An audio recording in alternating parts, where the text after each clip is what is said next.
Olá, colegas. Somos a equipe Rafael, Ian e Alexandre e vamos falar um pouco sobre a obra Frankenstein de Mary Shelley, abordando os aspectos estruturais, o gênero, a escrita, os personagens principais e outras questões sociais pertinentes à obra. A começar pelo gênero, Frankenstein é um romance de terror gótico e é considerado um dos mais ícones de todos os tempos. Com inspirações do movimento romântico e sob a autoria de Mary Shelley, abriu portas para a ficção científica e popularizou diversas temáticas, como a reanimação de tecidos mortos e a criação de vida artificial. De modo breve, o romance relata a história de Victor Frankenstein, um estudante de ciências naturais que constrói um monstro em seu laboratório. Falando um pouco sobre a escrita, acredita-se que partiu de um convite que Lord Byron fez para um grupo de amigos que fossem à sua casa durante o verão, que devido às condições climáticas da época ficou conhecido como um ano sem verão. E todos presos à residência de Lord, ele propôs um desafio de quem escreveria a história de terror mais arrepiante. E partindo dessa proposta, dessa brincadeira, Mary começou a escrever uma das primeiras obras de ficção científica da história, Frankenstein.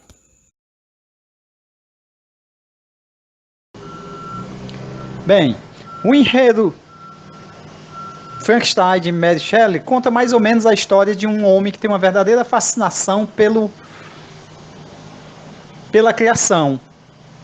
E dentro de um dos seus projetos é criar uma vida. E essa vida a partir de partes de pessoas mortas. Criar um ser. Bem, mas minha fala não é propriamente dito essa. Eu gostaria mais de mencionar ou de comentar os personagens que estão envolvidos em toda essa trama. Então, um dos personagens principais é o Victor Frankenstein, que é essa pessoa que tem esse fascínio pela criação, né? Tem a sua família envolvida, pai e mãe, o irmão William, a irmã Elizabeth, um grande amigo, Harry, que ele conhece na cidade, Justinho, uma pessoa da família que cria ele juntamente com os irmãos quando a mãe falece, e uma pessoa muito importante que é o capitão da embarcação, que o salva lá do gelo e a quem ele conta toda a sua história, né?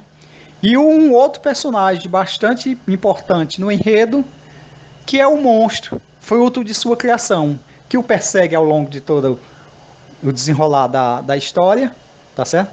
Causando verdadeiras dores em Victor Frankenstein.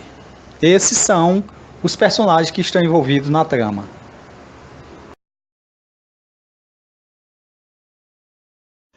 A história ainda revela uma carga muito pesada sobre a natureza humana, mesmo que indiretamente. Logo mais, me aprofundarei mais neste assunto. Antes, é necessário que eu leia para vocês um comentário da autora sobre a história que ela produziu. Ela comentou o seguinte: ocupei-me em pensar uma história que rivalizasse com aquelas que nos sentaram a tal tarefa, a de escrever. Uma história que falasse dos medos misteriosos de nossa natureza e despertasse um horror eletrizante. Uma história que fizesse o leitor olhar ao redor apavorado e acelerasse o pulsar do coração. Caso não conseguisse fazê-lo, minha história não seria digna desse nome. É interessante notar que o objetivo da autora era apavorar o leitor, ao ponto de fazê-lo olhar ao redor apavorado. Mais interessante ainda é pensar na maneira que ela consegue tal objetivo. A conclusão que cheguei é que ela demonstra como a natureza humana pode ser cruel, dependendo de como o indivíduo lida com as próprias experiências. Para demonstrar isso, a autora utiliza um monstro que, apesar de ter sido construído de maneira mais bizarra possível, ainda é essencialmente um ser humano, possuindo subjetividade. Um ser humano que procura um significado para a própria existência e procura seu lugar no mundo como forma de aceitar a si mesmo como alguém que possa ser útil socialmente.